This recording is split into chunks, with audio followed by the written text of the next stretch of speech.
আসসালামু আলাইকুম, welcome to my channel Parveen's kitchen. Parveen's কিচেনে আপনাদেরকে অনেক অনেক অভিনন্দন। আশা করি আপনারা সবাই ভালো আছেন। আলহামদুলিল্লাহ, আমিও ভালো আছি। আজকে আমি তৈরি করে দেখাবো বিলাতি আমড়ার চাটনি। আর এটা হচ্ছে আমাদের বাগান, আর আমাদের এই বাগানে রয়েছে ছোট্ট করে একটা বিলাতি আমড়ার গাছ।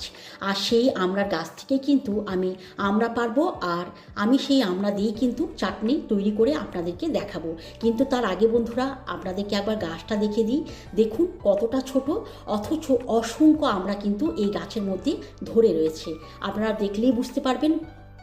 দেখুন কতটা সুন্দর দেখতে লাগছে আমড়াগুলো। এইভাবেই কিন্তু সারা বছর আমরা কিন্তু এই গাছে ধরে থাকে, মানে এটা কিন্তু 12 মাসি আমড়ার গাছ। এখন আমি নিজের হাতে আমড়া পারবো, আর সেই আমড়া দিয়ে কিন্তু আপনাদেরকে আমি তৈরি করে দেখাবো আমড়ার চাটনি। দেখুন আমি আমড়াগুলো কিন্তু পেরে নিয়েছি। এখন এই আমড়া দিয়েই চাটনি তৈরি করব। চলুন তাহলে বন্ধুরা, আমি কিন্তু আমড়াগুলো ভালো করে খোসা ছাড়িয়ে নিয়েছি, পরিষ্কার করে ধুয়ে নিয়েছি, এবং এইভাবে আমি কিন্তু ছোট্ট ছোট্ট করে কেটে নিয়েছি। তাহলে কিভাবে আমড়ার চাটনি তৈরি করতে হয় আজকে আমি আপনাদের সঙ্গে সেটাই শেয়ার করব। চাটনি তৈরি করার জন্য আমি কড়াই বসিয়ে দিয়েছি, আর কড়াইয়ের মধ্যে দিয়ে দেবো সামান্য পরিমাণে সরিষার তেল।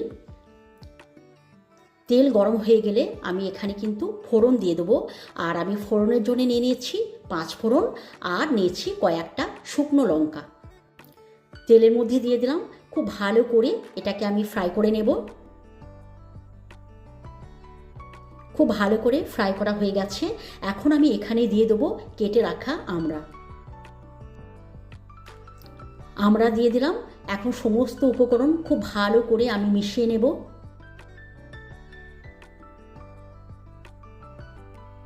খুব ভালো করে মিশিয়ে নেওয়ার পর এখানে আমি দিয়ে দেবো স্বাদ অনুযায়ী লবণ, আর আমি দিয়ে দেবো সামান্য পরিমাণে হলুদের গুঁড়ো। আবারও সমস্ত উপকরণ খুব ভালো করে মিশিয়ে নেব। আমড়ার চাটনি তৈরি করতে গেলে পারে কিন্তু বন্ধুরা খুব একটা উপকরণের প্রয়োজন হয় না। খুব অল্প সময়ে আর খুব কম মশলা দিয়েই কিন্তু আমড়ার চাটনি তৈরি হয়ে যায়। তাই আজকে আমি আপনাদেরকে কিভাবে কম মশলা দিয়ে আমড়ার চাটনি তৈরি করতে হয় সেটাই দেখাবো। সমস্ত উপকরণ খুব ভালো করে মিশিয়ে নিয়েছি। এখন আমি এখানে দিয়ে দিলাম চিনি। এই কাপের কিন্তু আমি আধ কাপ চিনি এখানে অ্যাড করে দিলাম। আপনারা কিন্তু যে যেমন করে মিষ্টি খেতে পছন্দ করেন সেরকম করে কিন্তু আপনারা চিনি অ্যাড করতে পারেন। তো চিনি দেওয়ার পর এইভাবে কিন্তু আমি কিছুক্ষণ নাড়িয়ে নেব।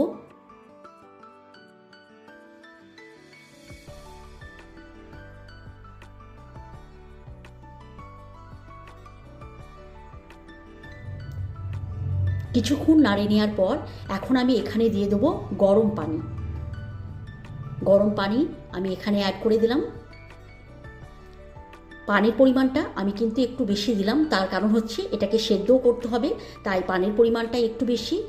পানি দেওয়ার পর একবার এইভাবে আমি নাড়িয়ে দেবো, তারপর ঢাকনা ঢেকে দেবো এবং মিডিয়াম আঁচে আমি চাটনিটাকে তৈরি করে নেব। আর এই চাটনি তৈরি করতে আমার সময় লেগেছে কিন্তু মাত্র 10 মিনিট। মাঝে মাঝে একবার করে এইভাবে আমি নাড়িয়ে দেবো।